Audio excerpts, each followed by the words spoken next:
በአማራ ክልል በሰልጣኝ ሚሊሻዎች ላይ በተፈጸመ ጥቃት ቢያንስ 39 ሰዎች መገደላቸውን ተነግሯል። አሜሪካ መስቀለኛ መንገድ ላይ ያስቀመጣት ስጋት የፈጠረው የቻርሊ ከርክ ግድያ ምን ላይ ደረሰ? በዚህ ዜና የማስመለክታችሁ ይሆናል። የፈረንሳይ ቀዳማዊት እመቤት ሴት መሆናቸውን የሚያረጋግጥ ማስረጃ ለፍርድ ቤት እንዲያቀርቡ ተነግሯል። ሰላም ጤና ይስጥልን፣ እንደምን አላችሁ? የሰዋስው ኒውስ የዩቲዩብ ቻናላችን ነው። ለዩቲዩብ ቻናላችን አዲስ ከሆናችሁ አዳዲስና ፈጣን ታማኝ መረጃዎች በፍጥነት እንዲደርሷችሁ የዩቲዩብ ቻናላችን ሰብስክራይብ በማድረግ ቤተሰብ ሁኑ።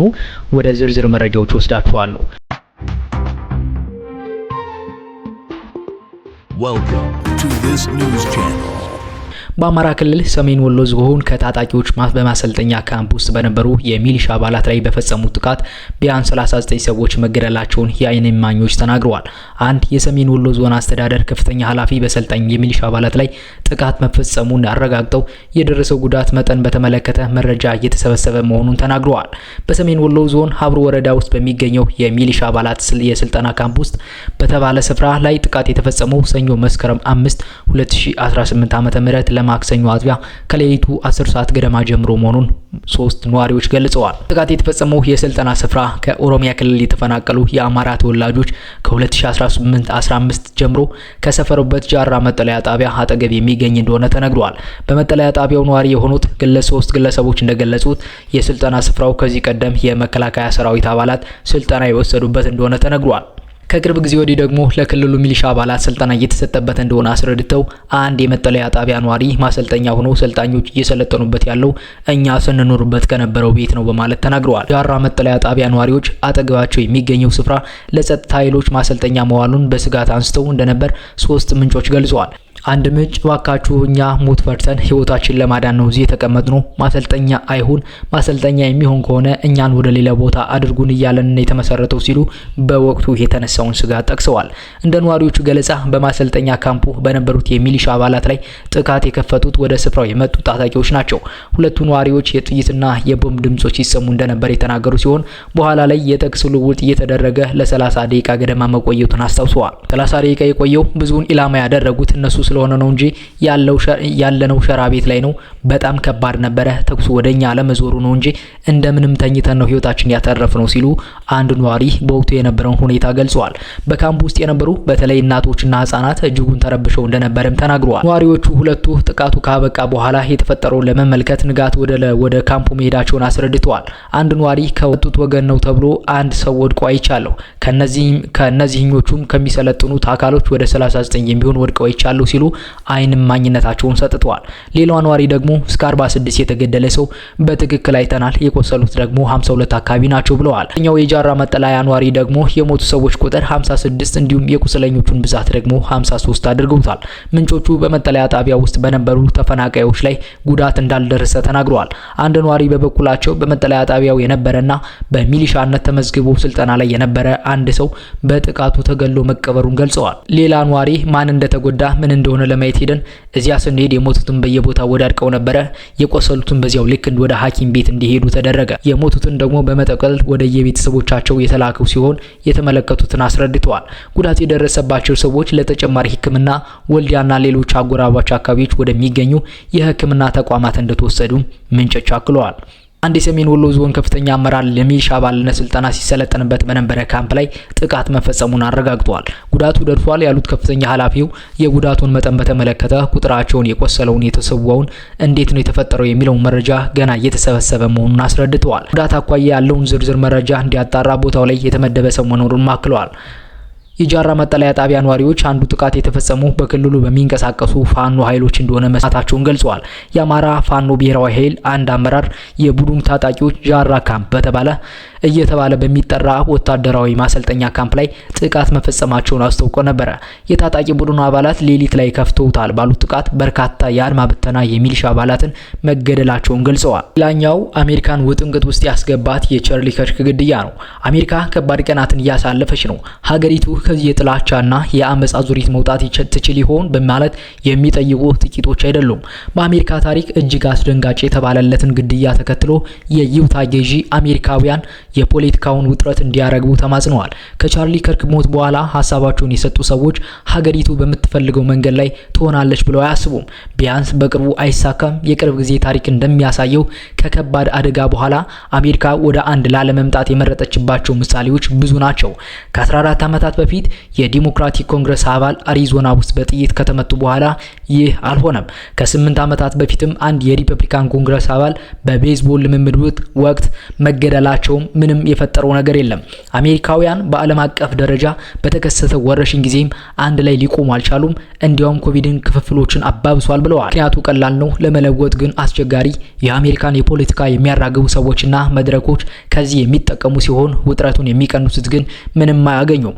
በሀገሪቱ የመሃሉን ፖለቲካ የሚያራምዱት ሳይሆን የፖለቲካውን መሰረት ባማከለ መልኩ ፖሊሲዎችና ንግግሮችን የሚሰብኩት ለፖለቲካ ሹመት የመመረጥ እድላቸው ሰፊ ነው። በተመሳሳይ በመገናኛ ብዙሃን ዘንድም ፖለቲካዊ አስተያየት የሚሰጡ ሰዎች የበለጠ ጽንፈኛ በመሆናቸውና ቁጣን በማስነሳሳታቸው ይሸለማሉ፣ ብዙ ተመልካቾች ያገኛሉ። ይህ ተጨማሪ የማስታወቂያ ዶላር ለማግኘት መንገድ ይፈጥርላቸዋል። ይህ የማበረታቻ መዋቅር የዩታውን ገዢ ስፔንሰር ኮክስን የተለየ ያደርጋቸዋል። ቻርሊ ከርክ ከተገደለ በኋላ አሜሪካውያን መገናኛ ብዙሃንን ዘግተዋል። ስልክ አጥፍተው ወጥተው እንዲዝናኑ፣ ቤተሰቦቻቸውን እንዲያገኙ፣ በማህበረሰቡ ውስጥ መልካም ነገር እንዲሰሩ አሳስበዋል። ክፍፍሉ ጫፍ በደረሰበት ሜዳ ጤናማ የእርቅ ሀሳብ አቅርበዋል። ክፍፍልና የፖለቲካ ጥቃቶች በአሜሪካ ታሪክ ውስጥ አዲስ ክስተቶች አይደሉም። የዛሬ 160 ዓመት ገደማ ሀገሪቱ ከራሷ ጋር ጦርነት ውስጥ ገብታ ነበረ። በ1960ዎቹ 5 ዓመታት ጊዜ ውስጥ ደግሞ አንድ የአሜሪካ ፕሬዝዳንት ተገሏል። ወንድማቸው ፕሬዝዳንት ለመሆን በዘመቻ ላይ ያለ ተገሏል። በዚያው ወቅት በሀገሪቱ ታዋቂ የሆኑት ሁለት የሲቪል መብቶች መሪዎችም ተገለዋል። በ1970ዎቹ ደግሞ ፕሬዚዳንት ጀራልድ ፎርድ በሁለት የተለያዩ አጋጣሚዎች በጥይት ተመቱ። በ1980ዎቹ ደግሞ ሮናልድ ሬገን ወደ ሊሞኒዛቸው ሲያቀኑ በጥይት ተመቱ። ባለፈው ዓመት ፔንሲልቬኒያ ውስጥ ትራምፕ የመገደል ሙከራ ተደረገባቸው። ፍሎሪዳ ውስጥም አንድ ተመሳሳይ ሀሳብ የነበረው ታጣቂ ተያዘ። የታጣቂው ክስ የተጀመረው ከከርክ በተገደለበት ሳምንት ነበረ። ይህ ዘመን ከ1960ዎቹና 1970ዎቹ ልዩ የሚያደርገው ነገር ገዢው ኮክስ ያሳስባቸዋል። አሜሪካውያንን የበለጠ የሚከፋፍሉ ነገሮች ቢቆጠቡም ይህንን እያፋፋሙ ነው ያሏቸውን የማህበራዊ ሚዲያ ኩባንያዎችን ከመክሰስ ወደ ኋላ አላሉም። ባለፉት 5 እና 6 ዓመታት ውስጥ ናቸው ግድያና የግድያ ሙከራዎች ውስጥ ማህበራዊ ሚዲያና ቀጥተኛ ሚና ተጫውቷል ብዬ አምናለሁ ሲሉ ኮክስ ተናግረዋል። ምናልባት ካንሰር በአሜሪካ ማህበረሰብ ላይ ያደረሰው ነገር በጣም ደካማ ሊሆን ይችላል ሲሉ ማክለዋል። አብዛኞቹ የቴክኖሎጂ ኩባንያዎች በይፋ የተናገሩት ነገር የለም። ቢሊዮነሩ የኤክስ አለቃ ኤለን መስክ አክራሪ ግራ ዘመሞችና የቻርሊ ከርክ ግድያን አወድሰዋል ከማለት ባለፈ ግድያን ከሚያወድሱ የክፋት ናፋቂዎች ጋር አንድ መሆን የማይቻል ነው በማለት ገልጸዋል። በዚህ ሳምንት መጀመሪያ ላይ በማህበራዊ ሚዲያ ተጽዕኖ ዙሪያ ስጋቶቹን አንዳንድ ጊዜ በኤክስ ላይ የሚያደርገውን ውይይት አሉታዊ ሊሆን ቢችልም አሁንም ቢሆን ውይይት መደረጉ ግን ጥሩ ነው በማለት ገልጿል። ሚዲያን ከፖለቲካ ጉዳዮች ጋር ለማዛመድ ፍላጎት ያላቸው ጭምር የሚያሳስብ ነው። በዩታ ስቴት ዩኒቨርሲቲ የቻርሊ ከርክ ድርጅት የሆነው የተርኒንግ ፖይንት የዩኤስኤ ፕሬዝዳንት የሆነችው የ19 ዓመቷ ግሪፊስ በእርግጠኝነት ማህበራዊ ሚዲያ ለህብረተሰባችን በጣም ከባድ ነገር ነው ስትል ተናግራለች። ካላችሁ የፖለቲካ አመለካከት ጋር የማይስማማ ሰው ጋር እንኳን ውይይት ማድረግ አይቻልም። በእውነቱ አሳዛኝ ይመስለኛል። አሳዛኙና አስገራሚው ነገር ከርክ ራሱን የንግግር ነጻነትን የሚደግፍ አድርጎ ቢመለከትም ታችዎቹ ግን ብዙውን ጊዜ በዚህ ሀሳብ አይስማሙም። የእሱ ሞት ሀገሪቱን ከሰለጠኑ ንግግሮች የበለጠ ሊገፋት ይችላል። የከርክን ሞት ተከትሎ ግን የአሜሪካ የፖለቲካ ሰዎች ወደ የራሳቸው ምሽጎች አፈግፍገዋል። አብዛኞቹ ግራ ዘመሞች ጉዳዩ በበይነበረምና በቡድን ውይይቶች ስር ነቀል የአመለካከት ሊያመጣባቸው የቻለባቸው መንገዶች ለመመርመር ጓጉተዋል። ብዙዎች በቀኝ በኩል ያሉት ደግሞ ተጠርጣሪው የግራ ክንፍ ሴራ አካል ስለመሆኑ ማወቅን ይመርጣሉ። ሁለቱ ወገኖች ለእርቅም ወይም ለስምምነት ቅድሚያ ለመስጠት የሚፈልጉ አይመስልም። እውነታው ግን አክራሪነትን የሚያጠኑ ሰዎች የአሁኑን ክፍፍል ለመመልከት ግራ ቀኝ ብሎ መመልከት ተገቢ ላይሆን ይችላሉ ብለው ያምናሉ። ኢንዱመንት ፎር ኢንተርናሽናል ፒስ ከፍተኛ ባልደረባ የሆኑት ራቸል ካርፎይልድ ሰዎች መገዛት የማይችሉበትን ምክንያት መመልከቱ የተሻለ ነው ብለዋል። የሙቀት መጠኑን የመቀነስ ፍላጎት ይጠይቃል። ለዚህ ደግሞ የበለጠ ድፍረት እንዲኖራቸው ይፈልጋል። እንደማስበው ከሆነ እንደ ማህበረሰብ ገጽ ገልብጠን አዲስ ምዕራፍ የምንከፍትበት መንገድ ላይ ማተኮር የበለጠ ጠቃሚ ነው። ምክንያቱ ይህ እንደ መጥፎ ጋብቻ ነው። እንደ መጥፎ ጋብቻ ማጣትን መቀሰር መሸነፍ ብቻ ነው የሚችሉት። አሜሪካውያን ክፍፍሎችን የሚቀሰቅሱትን ስልተ ቀመሮችን ማፍረት ትችል ይሆን የሚለው ጥያቄን በተመለከተ ለእርቅ ቁርጠኝነት ያለው ጠንካራ መሪ ያስፈልጋል። የፖለቲካው ጸሐፊ ዴቪድ ዴከር ከዚህ እንዴት እንደምንወጣ እርግጠኛ አይደለሁም ይላሉ። ሁለቱም ወገኖች ወንጀሎችን ለማስቆም በቃ ቢሉ ይጠቅማል ብለዋል። ብዙውን ጊዜ ፕሬዝዳንት ብቻ ነው ያንን ማመቻቸት የሚቻለው። ሁለቱም ወገኖች ማለፍ የማይገባቸውን የተወሰኑ መስመሮች እንዳሉ ካልተስማሙ ወይም ቀጣዩ ፕሬዝዳንት ይህን ካላደረጉ እንዴት እዚህ ደረጃ እንደምንደርስ እርግጠኛ አይደለሁም ሲሉም ይደመጣሉ። ትራምፕ እንደዚህ አይነት ፕሬዝዳንት አይደሉም። ትራምፕ ግራ ዘመሞች የማጋ አሜሪካን ዳግም ታላቅ እናደርጋለን የሚለውን እንቅስቃሴዎችን ለማጥፋት ይፈልጋሉ ብለው ያምናሉ። ከከርክ ግድያ በኋላም የዩታ ገዢ የተለየ መንገድን መርጠዋል። ችግር ውስጥ የሚያስገባኝን አንድ ነገር እናገራለሁ፣ ነገር ግን ብዙም ግድ አይሰጠኝም። በቀኝ በኩል ያሉት አክራሪዎች ብዙውን ጊዜ አክራሪ የመሆናቸው ምክንያት ወንጀልን ማየት ስለማይፈልጉ ነው። በግራ በኩል ያሉት ጽንፈኞች ችግር ናቸው ብለው ያምናሉ። የከርክን ግድያ ተከትሎ ከኦቫል ኦፊስ በሰጡት አስተያየት አክራሪ የግራ ዘመን ፖለቲካዊ አመጽ ብዙሃንን ጎድቷል፣ ብዙ ህይወት አጥፍቷል ሲሉ ተናግረዋል። የፕሬዝዳንቱ ሀሳብ በሌሎች የዋይት ሀውስ ባለስልጣናት እየተስተጋቡ ነው።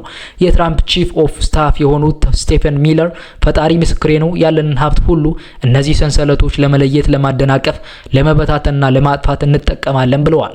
ይሆናል በቻርሊ ስም እናሳካዋለን። ከበርካታ 10 ዓመታት በላይ በዩናይትድ ስቴትስ ውስጥ በፖለቲካ ተኮር ግድያዎችና ብጥብጦች ላይ የተደረጉ ጥናቶች እንደሚያሳዩት ብዙ ግድያዎች የተፈጸሙት ከግራ ክንፍ ይልቅ የቀኝ ክንፍ ርዕዮተ ዓለም ባላቸው ሰዎች ነው። ይህ ሙሉ ለሙሉ ለመደምደም ግን ብዙ መረጃዎች ያስፈልጋሉ። ሌላኛው አስገራሚ ዜና የፈረንሳዩ ፕሬዝዳንት ኢማኑኤል ማክሮንና ባለቤታቸው ብሬት ማክሮን ቀዳማዊት እመቤት ሴት መሆናቸውን የሚያረጋግጥ የፎቶግራፍና ሳይንሳዊ ማስረጃን ለአሜሪካ ፍርድ ቤት ሊያቀርቡ ነው ተብሏል። ፕሬዝዳንትና ባለቤታቸው እነዚህ ማስረጃዎች የሚያቀርቡት ቀኝ ዘመም ተጽዕኖ ፈጣሪዋ ካንዳስ አዌንስ ብሪት ማይክሮን ሲወለዱ ወንድ ነበሩ በማለት ያሰራጨችው መረጃ ስም ማጥፋት ነው በሚል ለከፈቱት ክስ ማስረጃ መሆኑን ጠበቃቸው ተናግረዋል። የቀዳማዊቷ እመቤት ጠበቃም ቶም ክሊለር እንደተናገሩት የገጠማቸው ስም ማጥፋት በከፍተኛ ሁኔታ የሚያበሳጭ መሆኑንና በፕሬዝዳንቱ ላይ ተጽዕኖ ማሳደሩን አመልክቷል።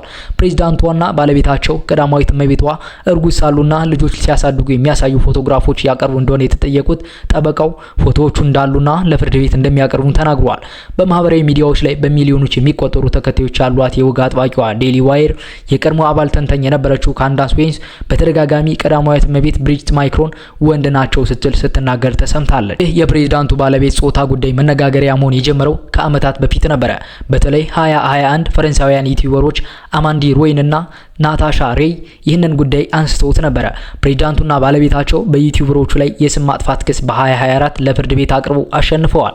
ነገር ግን ይህ ውሳኔ ማስረጃን መሰረት ባደረገ ሁኔታ ሳይሆን ሀሳብን በነጻነት ከመግለጽ መብት ጋር በተያያዘ ውሳኔው ቢቀለበስም ጥንዶቹ ይግባኝ ጠይቀዋል። ባለፈው ሐምሌ ጥንዶቹ ያቀረበችውን ሀሳብ ውድቅ በሚያደርግ ሁኔታ የቀረቡ ተአማኒ ማስረጃዎችን በመተው የታወቁ ስም አጥፊዎችና የሴራ ተንታኞች ሀሳብ አራምዳለች በማለት በካንዳስ ዌንስ ላይ ተመሳሳይ ክስ አሜሪካ ውስጥ ከፍተዋል። በአሜሪካ ውስጥ በታዋቂ ሰዎች ላይ የስም ማጥፋት ተፈጽሟል የሚል ክስ ከቀረበ ተከሳሽ ሆን ብሎ በክፋት ሀሰጃን ማሰራጨት ወይም ደግሞ ለእውነት ግዴለሽ በሆነ ሁኔታ መፈጸሙ ማረጋገጥ አለበት። ባለፈው ነሐሴ የፈረንሳይ ፕሬዝዳንት ኢማኑኤል ማክሮን ፓሪስ ማች ለተባለው መጽሔት በካንዳስ ዌንስ ላይ ህጋዊ መንገድን ለመከተል ጣቸውን አስረድተዋል። ጉዳይ ክብሬን ለመከላከል ነው፣ ምክንያቱ እየቀረበው የማይረባ ነገር ነው። ያሰራጨችው መረጃ ሐሰት መሆኑን እያወቀች ለፖለቲካ ዓላማ ጉዳይ ለማድረስ የተፈጸመ ድርጊት ነው በማለት ተናግረዋል። የካንዳስ ዌንስ ጠበቆች ክሱን ውድቅ አድርገው በደላዌር ግዛት ክስ መመስረቷን ራሷን መከላከል አስቸጋሪ ለማድረግ ታስቦ ነው በማለት ተቃውመውታል። ከዚህ ቀደም ተከሳሿ በፕሬዝዳንቷ ሚስት ላይ የተናገረች ያለው ነገር እውነት መሆኑን በመግለጽ በአቋም ጸንታለች።